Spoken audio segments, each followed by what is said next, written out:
शेरो। उत्तराखंड की पहाड़ियाँ सिर्फ खूबसूरत नहीं हैं, इन पहाड़ियों के भीतर वीरता, त्याग और संघर्ष की ऐसी अनगिनत कहानियाँ छिपी है जिन्हें सुनकर आज भी गर्व होता है।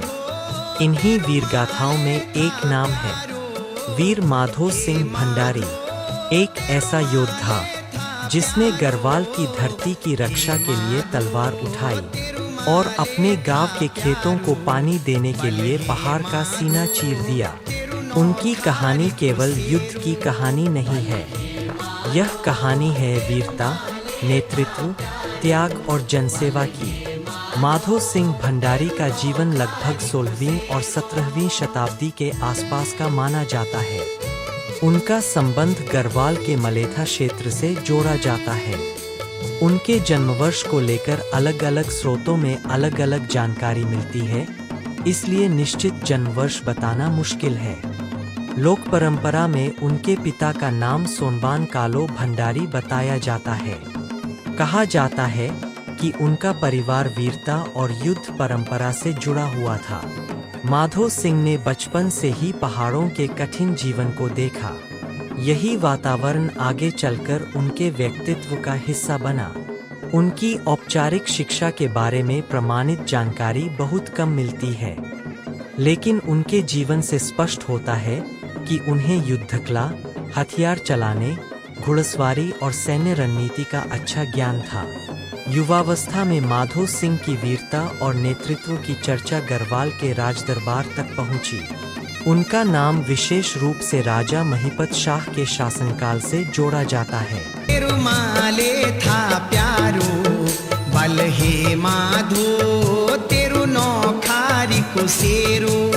बल हे माधो तेरु माले था प्यारो, बल हे माधो तेरु नौखारी को शेरो। बल हे माधो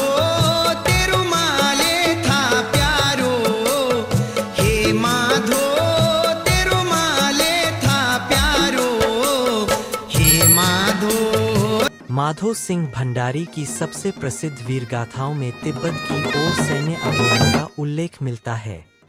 लोक परंपरा के अनुसार उनके नेतृत्व में गढ़वाल की सेना ने कठिन हिमालयी रास्तों को पार किया।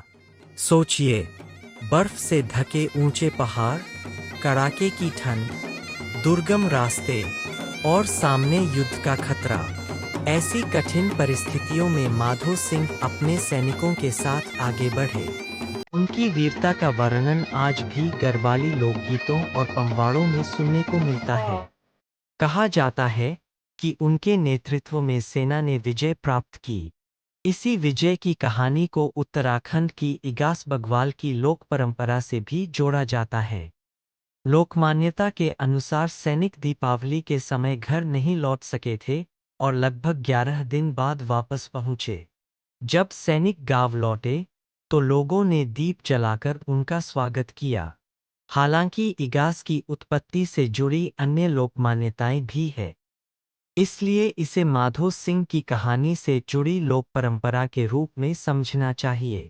लेकिन माधो सिंह की सबसे बड़ी कहानी युद्ध भूमि से नहीं, मलेथा के खेतों से शुरू होती है। युद्ध से लौटकर जब उन्होंने अपने क्षेत्र को देखा तो उनके सामने एक बड़ी समस्या थी। खेतों में पानी की कमी थी। पहाड़ों में पानी मौजूद था, लेकिन उस पानी को खेतों तक पहुंचाना आसान नहीं था। माधो सिंह ने सोचा, अगर पानी खेतों तक पहुंच जाए तो यही सूखी जमीन हरी भरी हो सकती है, और उन्होंने असंभव लगने वाले काम को संभव करने का फैसला किया। आज पहाड़ काटने के लिए हमारे पास बड़ी बड़ी मशीनें हैं, लेकिन उस समय ऐसी कोई सुविधा नहीं थी। थे तो केवल लोहे के औजार, मेहनत और मजबूत इरादा। माधो सिंह और गांव के लोगों ने पहाड़ काटना शुरू किया। चट्टान पर चोट होती, पत्थर टूटता और फिर अगली चोट पड़ती। दिन बीते, महीने बीते, लेकिन काम चलता रहा। धीरे धीरे पहाड़ के भीतर रास्ता बनाया गया। पानी को पहाड़ से निकालकर मलेथा के खेतों तक पहुंचाने की व्यवस्था तैयार हुई। यही ऐतिहासिक सिंचाई व्यवस्था आज माधो सिंह भंडारी की सबसे महत्वपूर्ण विरासतों में गिनी जाती है। एक सेनापति जिसने युद्ध में दुश्मनों का सामना किया था, अब वह अपने गांव की सबसे बड़ी समस्या से लड़ रहा था, और इस बार उसका हथियार था गैंती और फावड़ा। मलेथा की नहर की कहानी के साथ एक बेहद भावुक लोककथा भी जुड़ी हुई है। लोक परंपरा के अनुसार माधो सिंह के पुत्र का नाम गजे सिंह था। नहर का निर्माण बेहद कठिन परिस्थितियों में चल रहा था। इसी दौरान गजे सिंह की मृत्यु से जुड़ी कई कथाएं प्रचलित हुईं। एक लोककथा में देवी के संकेत और बलिदान की बात कही जाती है। दूसरी परंपरा में गजे सिंह की मृत्यु को निर्माण स्थल पर चट्टान गिरने की दुर्घटना से जोड़ा जाता है। लोकगाथा के अनुसार गजे सिंह की मृत्यु के बाद नहर में पानी आया। यह कहानी आज भी लोगों को भावुक कर देती है। यह मुख्य रूप से स्थानीय लोकगाथा और जनश्रुति का हिस्सा है। नहर बनने के बाद पानी खेतों तक पहुंचा। जिस जमीन पर पानी की कमी थी, वह खेती के लिए अधिक उपयोगी बनने लगी। माधो सिंह की यही विशेषता उन्हें केवल एक योद्धा से अलग बनाती है।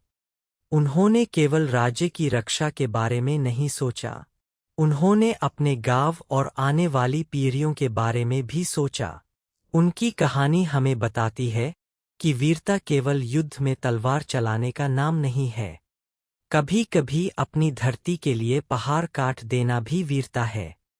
माधो सिंह की मृत्यु के बारे में भी अलग-अलग विवरण मिलते हैं। कुछ परंपराएं उनकी मृत्यु को सैन्य अभियान, विशेषकर तिब्बत अभियान से जोड़ती है। मृत्यु की निश्चित तारीख और परिस्थितियों को लेकर स्रोतों में एकमत नहीं है, लेकिन एक बात निश्चित है, उनके जाने के बाद भी उनकी वीरगाथा खत्म नहीं हुई, बल्कि समय के साथ उनकी कहानी लोकगीतों, पमवाड़ों और स्थानीय परंपराओं में और मजबूत होती चली गई। आज भी मलेथा और आसपास के क्षेत्रों में माधो सिंह भंडारी को बड़े सम्मान से याद किया जाता है। उनकी स्मृति में स्मारक और प्रतिमाएं हैं। स्थानीय स्तर पर उनके नाम से मेले और सांस्कृतिक कार्यक्रम आयोजित किए जाते हैं। उनकी वीरगाथाएं लोकगीतों और पमवाड़ों में गाई जाती है। गढ़वाल की लोक परंपरा में वीर पुरुषों को वीर लोकनायक के रूप में सम्मान देने की परंपरा रही है। माधो सिंह भी इसी लोक आस्था और सांस्कृतिक स्मृति का महत्वपूर्ण हिस्सा है। उनके नाम पर वीर माधो सिंह भंडारी उत्तराखंड तकनीकी विश्वविद्यालय भी है। माधो सिंह भंडारी की कहानी को अगर केवल एक युद्ध की कहानी समझा जाए, तो हम उनके व्यक्तित्व का आधा हिस्सा ही समझ पाएंगे, क्योंकि उनके एक हाथ में तलवार थी, तो दूसरे हाथ में अपनी धरती के लिए काम करने का संकल्प। उन्होंने सीमाओं की रक्षा की और खेतों के लिए पानी की राह बनाई। उन्होंने सैनिकों का नेतृत्व किया और गांव के लोगों को एक कठिन निर्माण कार्य के लिए साथ जोड़ा। यही उनकी असली पहचान है। माधो सिंह भंडारी केवल गढ़वाल के वीर सेनापति नहीं थे, वह उस सोच का नाम है जो अपनी धरती के लिए लड़ना भी जानती है और अपनी धरती को सींचना भी। आज मलेथा के खेतों में बहता पानी और पहाड़ों के बीच गूंजती उनकी वीरगाथा, दोनों हमें एक ही बात याद दिलाते हैं, सच्चा वीर वही है जो अपनी आने वाली पीढ़ियों के लिए भी कुछ छोड़ जाए। यह थी वीर माधो सिंह भंडारी की अमर गाथा।